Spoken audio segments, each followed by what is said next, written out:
हरे कृष्ण प्रिय मित्रों, आज हम समझेंगे राधा कुंड और श्याम कुंड का प्राकट्य कैसे हुआ।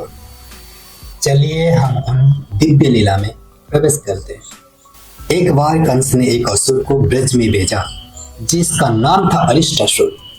वह असुर सांड का रूप धारण करके ब्रज में आकर सारे ब्रजवासियों को भय से संत्रस्त करने लगा। तब वो ब्रजवासियां चित्कार करते हुए श्री कृष्ण को बुलाने लगे। तब श्री कृष्ण ने आकर आसानी से अरिष्टासुर का वध कर दिया। उसी रात्रि में श्री कृष्ण गोपियों के साथ रास नृत्य का आनंद लेने के लिए अपनी बंसी को बजाया। वह बंसी ध्वनि सुनकर श्रीमती राधा रानी अपने सखियों के साथ कृष्ण के पास आ रही थी, तो आपस में चर्चा करने लगी कि श्री कृष्ण आज एक सांड का वध करके उन्होंने महान पाप किया है। तो शास्त्र में वर्णन है कि यदि राजा अथवा राजा का बेटा कोई पाप करता है तो प्रजा को भी उस पाप का फल भोगना पड़ता है। इस नीति के अनुसार ब्रजराज श्री कृष्ण वध करके जो पाप किया है वह पाप हमें भी प्रभावित किया होगा। तो गोवध जैसे महापाप से मुक्त होने के लिए देवी से परामर्श लेकर कृष्ण के पास गोपियां पहुंच गई। तो राधा रानी कृष्ण से बोली, हे सांड को मारने वाले, आज तुम हमारे शरीर का स्पर्श मत करना। कृष्ण उत्तर देते हुए कहा, हे मूर्ख गोपी, वह वास्तव में सांड नहीं था, वह तो एक असुर था जो सांड का रूप धारण करके ब्रज में क्षति पहुंचाने के लिए आया था। तो राधा रानी ने कहा, भले ही वह असुर ही था, फिर भी उसने एक सांड का रूप धारण किया था ना। वृत्रासुर भी एक असुर था, किंतु उसका हत्या करने पर इंद्र के ऊपर ब्रह्म हत्या का पाप लगा था। उसी प्रकार यह अरिष्टासुर भले ही असुर था, क्योंकि वह सांड का रूप में आया था, इसलिए तुम्हें अवश्य पाप लगेगा। कृष्ण राधा रानी से पूछा, हमसे यदि पाप हो गया है तो इसका क्या समाधान है? पाप से मुक्ति पाने के लिए मुझे क्या करना चाहिए? तो राधा रानी ने कहा, हमने पौर्णमासी देवी से सुना है कि इस प्रकार के पाप से मुक्त होने के लिए सभी पवित्र तीर्थ में जाकर स्नान करना चाहिए। जब कृष्ण राधा रानी से प्रायश्चित की यह विधि सुने तो अपनी विनम्रता त्याग कर बोले, हे राधे, तुम सोच ही रही हो कि सभी तीर्थ में स्नान करने के लिए मुझे तीनों लोक में सभी जगह जाना पड़ेगा? नहीं, देखो तुम्हारी आंखों के सामने मैं यहाँ सभी तीर्थों को बुलाकर ले आता हूँ।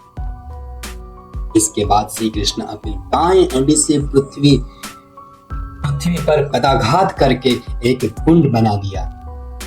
तब श्री कृष्ण सभी तीर्थों को आमंत्रित करते हुए वहां प्रकट हुए एवं कृष्ण के आदेश पाकर उस कुंड में जल के रूप में प्रवेश किए।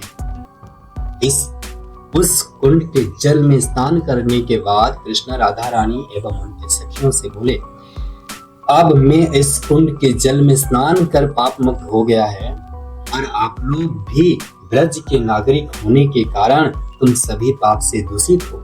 अब तुम लोग भी इसी कुंड के जल में स्नान करके पाप से मुक्त हो जाओ। राधा रानी बोले, हे सखीगण, कृष्ण अपने पैरों के ठक्कर से इस कुंड की सृष्टि किए हैं और इस कुंड में स्नान किए हैं, जिसके उनका पाप इसमें धुला है। अतः हमें इस कुंड में स्नान नहीं करेंगे, हमें अपने लिए अलग सा एक कुंड बनाकर स्नान करेंगे। तो कृष्ण द्वारा बनाए गए कुंड के पश्चिम की ओर राधा रानी एक स्थान देखी जहां पर अरिष्टासुर के दूर से एक गड्ढा बन गया था। राधा रानी अपने हाथ के कंगन से खुदाई प्रारंभ कर दी और उनकी सखियां उनकी सहायता करने लगी।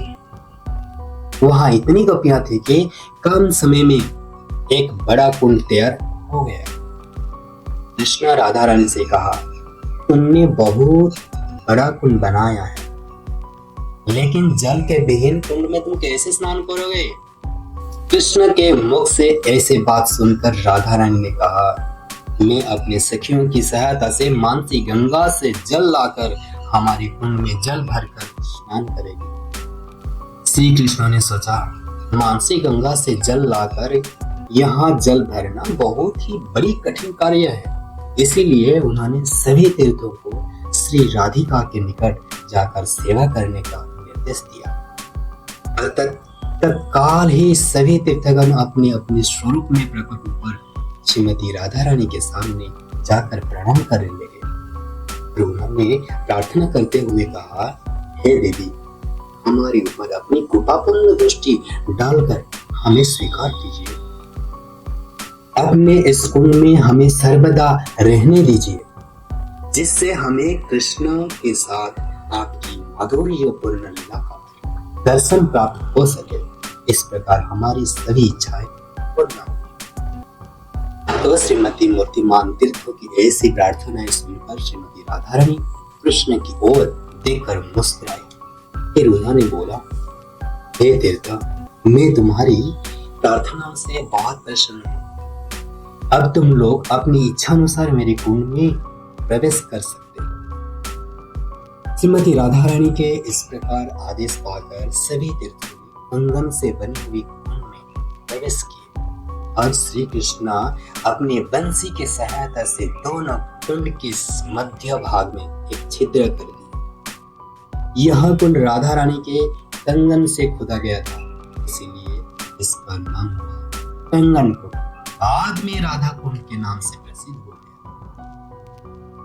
श्रीमती राधा रानी अपने कुंड में कार्तिक कृष्ण पक्ष अष्टमी तिथि के अर्धरात्रि में प्रवेश करके स्नान किया।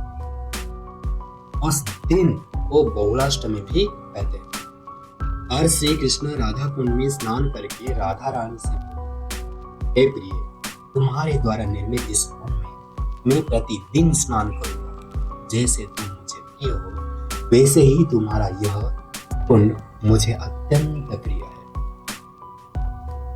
तो आज से मेरे कुंड की अपेक्षा तुम्हारी यह कुंड की महिमा अधिक होगी। जो व्यक्ति इस कुंड में स्नान करेगा वह राधा प्रेम महती प्राप्त करेगा। आज भी प्रत्येक वर्ष बहुलाष्टमी के दिन मध्यरात्रि को हजार हजार भक्तगण स्नान कर उस दिन का स्मरण करते हैं। इसमें स्नान करने से मनोकामना पूर्ण होती है। इस कुंड के नाम पर ही गांव का नाम भी राधा कुंड हुआ है। असल में यह लीला 5000 साल वर्ष पूर्व अष्टमी तिथि के दिन हुई थी और समय के साथ कोई लीला लुप्त हो गई थी। जब श्री चैतन्य महाप्रभु स्वयं श्री कृष्ण है और श्रीमती राधा रानी का भाव लेकर इस जगत में आए कली युग के जीव का उद्धार कर, तब उन्होंने भारतवर्ष के विभिन्न तीर्थ स्थलों की यात्रा की थी। वे अपनी यात्रा के दौरान जब ब्रजभूमि में आए तब उन्होंने लीला स्थलों की पहचान की और अपने शिष्यों को, जिन्हें हम सठ गोस्वामी के नाम से भी जानते हैं, जो गौड़ीय वैष्णव के प्रमुख आचार्य है, उनसे उन लीला स्थलों को पुनः निर्माण करवाया। इस प्रकार चैत्र मास के पूर्णिमा तिथि पे श्री चैतन्य महाप्रभु ने राधा कुंड को जगत के सामने पुनः प्रकट किया। 60 गोस्वामियों में से एक रघुनाथ दास गोस्वामी को राधा कुंड निर्माण करने की आज्ञा दी। कंगन कुंड राधा कुंड के अंदर अभी भी विद्यमान है। सफाई करने के उद्देश्य से जब राधा कुंड को खाली किया गया था, जल शून्य किया गया था, तब कंगन कुंड दिखाई दे रहा था। हरे कृष्ण।